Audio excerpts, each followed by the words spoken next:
মিশোতে already একটা নন GST account আছে, তো সেই অ্যাকাউন্টে আমি জিএসটি অ্যাড করতে চাই।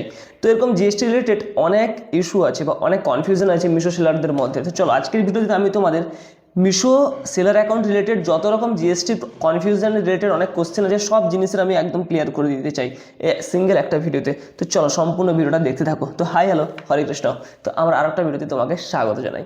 তো দেখো কিছু জিএসটি রিলেটেড কোশ্চেন আছে, যেমন জিএসটিতে কী কী লাগবে, কেন দরকার জিএসটি, অলরেডি একটা ভিডিও আপলোড করা আছে চ্যানেলে, যাও লেটেস্ট যে ভিডিওটা আছে সেখানে তুমি দেখতে পাবে। তো এখন কোশ্চেন হচ্ছে, তো অনেকের কোশ্চেন থাকে যে মিশো থেকে আমি জিএসটি ছাড়া বিক্রি করতে পারবো?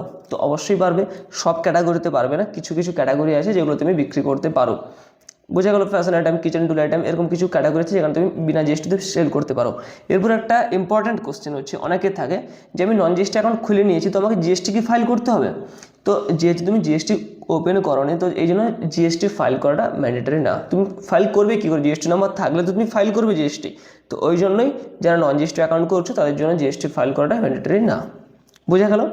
এরপরে হচ্ছে একটা কোশ্চেন সবথেকে ইম্পর্ট্যান্ট, যে আমি নন জিএসটি অ্যাকাউন্ট অলরেডি খুলে নিয়েছি, আমি চাইছি আমার যে নন জিএসটি অ্যাকাউন্ট আছে সেখানে আমি জিএসটি অ্যাড করাতে। তো ব্যাকগ্রাউন্ডে আওয়াজ আসছে, প্লিজ একটু ম্যানেজ করে নিও। তো আমার যে নন জিএসটি অ্যাকাউন্ট আছে সেটাতে আমি জিএসটি অ্যাড করতে পারবো কি পারবো না? সিম্পলভাবে না। কেননা বলে দিই, মিশোতে বা যে কোনো সাপ্লায়ার প্যানেলে, মানে অন্যান্য যে ই কমার্স প্ল্যাটফর্ম আছে, ফ্লিপকার্ট হতে পারে, মিশো হতে পারে, অ্যামাজন, প্রত্যেকটা প্ল্যাটফর্মে যে কোনো ডকুমেন্ট দিয়ে একবারে তুমি রেজিস্টার করতে পারবে, দ্বিতীয়বার পারবে না, মানে রিপিটেড পারবে না তুমি। বোঝা গেল? তো যে প্যান কার্ড দিয়ে তুমি বা যে ব্যাঙ্ক অ্যাকাউন্ট দিয়ে তুমি অলরেডি মিশোতে সেলার অ্যাকাউন্ট ওপেন করে নিয়েছো, তো সেই ডকুমেন্টগুলো দিয়ে আবার একটা নতুন সেলার অ্যাকাউন্ট করা যাবে না। তো তোমাদের একটা কল রেকর্ডিংও শোনাচ্ছি, আরও কিছু ইম্পর্টেন্ট কোশ্চেন তারপরে বলছি। कि मेरा पैन कार्ड में एक नॉन जीएसटी अकाउंट हो गया, तो मेरा पैन कार्ड से मैं एक जीएसटी अप्लाई किया, जीएसटी नंबर आ गया। क्या मैं एक नया मोबाइल नंबर के साथ उस पैन कार्ड और जीएसटी के साथ एक नया जीएसटी सेलर अकाउंट ओपन कर सकता हूँ? जी सर, आप न्यू जीएसटी अकाउंट तो ओपन कर सकते हैं, बट आप सेम पैन कार्ड के साथ ओपन नहीं कर पाएंगे। जब आप न्यू जीएसटी अकाउंट क्रिएट करते हैं तब आपको कंप्लीट न्यू डिटेल के साथ न्यू अकाउंट क्रिएट करना होता है। तो हम आपसे रिक्वेस्ट करेंगे कि हम समझ पा रहे हैं आपका तो न्यू पैन कार्ड नहीं बन पाएगा, पर अगर आपके घर के फैमिली मेंबर में किसी और के पास अगर पैन कार्ड है तो आप उनके पैन कार्ड की हेल्प से एक न्यू अकाउंट क्रिएट कर सकते हैं सर। ओके, मतलब आप ये बोल रहे हैं कि एक पैन कार्ड से एक ही सेलर अकाउंट होगा और जीएसटी होगा या नॉन जीएसटी होगा ऐसा कुछ बात नहीं है, बल्कि एक डिटेल डॉक्यूमेंट से एक ही अकाउंट होगा, यही ना? अगर आप न्यू अकाउंट क्रिएट कर रहे हैं तो रिक्वेस्ट चाहिए कि प्लीज आप कंप्लीट न्यू डिटेल के साथ न्यू अकाउंट क्रिएट कीजिएगा। अच्छा अच्छा अच्छा, मतलब कि ऐसा तो नहीं होगा कि मेरा नॉन जीएसटी अकाउंट था, मैं फिर मेरे पैन कार्ड से जीएसटी बना लिया, फिर मैं चाहता हूँ अभी कि दूसरा मोबाइल नंबर से अकाउंट ओपन करूँ, ऐसा नहीं होगा? जी सर, ऐसा नहीं हो पाएगा, माफी चाहेंगे। ओके ओके, समझ गया। ठीक है ठीक है ठीक है, थैंक यू मैम। তো এই কল রেকর্ডিং শুনে তুমি একদম ক্লিয়ার হয়ে গেছো যে তোমার নন জিএসটি অ্যাকাউন্ট তুমি নতুন করে খুলতে পারবে না। তো এরকম আরেকজনের কোশ্চেন আছে, আরও অনেকের কোশ্চেন আছে যে সেলার অ্যাকাউন্ট তো আমি নতুন সেইটাতে অ্যাড করতে পারবো না।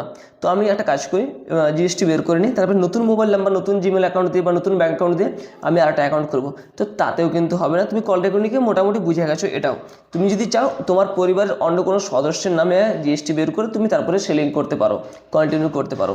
একটা জিনিস ক্লিয়ার হয়ে যাবে যে তুমি নন জিএসটি অ্যাকাউন্ট করে নিয়েছো মিশোতে, তুমি যদি জিএসটি বের করতে ফ্লিপকার্ট বা অ্যামাজনে কিন্তু সেল করতে পারবে না। এটাও আবার একজন কনফিউশন আছে যে আমি যদি জিএসটি বের করে তো অ্যামাজন বা ফ্লিপকার্টে বিক্রি করতে পারবো না, সেটাতে পারবে, শুধুমাত্র মিশোতে সেল করতে পারবে না।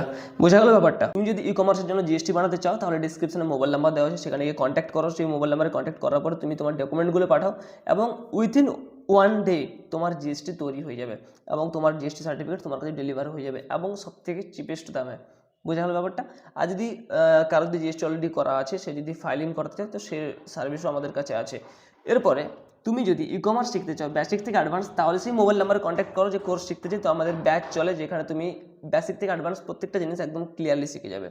তো ই কমার্সের ব্যাপারে যে কোনো কোশ্চেন যদি তোমার থাকে তাহলে এই কমেন্ট সেকশন খোলা আছে, কমেন্টস করো। এবং এই রিলেটেড যদি তোমার কিছু পার্সোনাল ওপিনিয়ন আছে বা কোশ্চেন আছে তাহলে তুমি এখানে কমেন্ট করতে পারো, আমি কমেন্টে রিপ্লাই অবশ্যই করবো। তো চলো, একটা ছোট্ট ভিডিও, ছোট্ট একটা ইনফরমেশন তোমাদের সঙ্গে শেয়ার করেছিল। তো চলো দেখা যাক তোমাদের সঙ্গে পরের ভিডিওতে, পরে কোনো ইন্টারেস্টিং টপিক নিয়ে। ততক্ষণ নিজেরা এবং নিজের পরিবারের খেয়াল রাখুন। রাধে রাধে।